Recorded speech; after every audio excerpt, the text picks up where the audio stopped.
Kane also emphasizing robust contact tracing as a big part of the NCAA tournament. The health department also plans to use special devices. And for that, News 8's David Williams live in downtown for us this evening to explain. David? Yeah, the devices are made by a company called Kinexon, and they're about the size of a domino or a smaller and thinner and lighter than these Apple AirPod cases, and it weighs less than 1 ounce.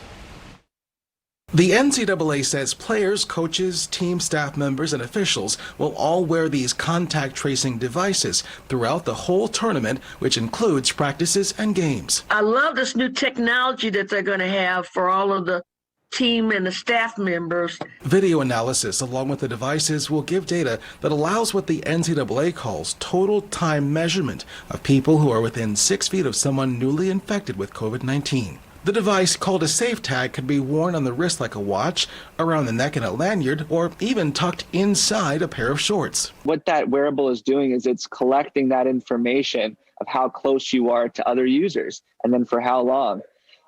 That data is then uploaded to our readout station and then to the exposure management software. In the case that there is a positive test, medical officials, the local health department per se, could actually go into that software and then easily determine who is at high risk of being close to the virus. The NCAA says the data will be used to help with contact tracing and the need to quarantine participants.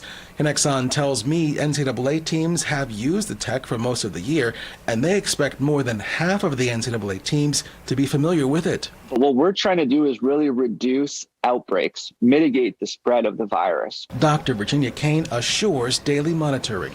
And that's going to be a daily surveillance process that we look at very carefully, that's so robust from a contact tracing standpoint. It's just going to be phenomenal. This morning, Dr. Kane said contact tracing will be robust. So I'll be able to quickly and very robustly be able to identify anyone who turns out to be positive in our community, and we can do our investigative evaluation recommendations and testing very rapidly.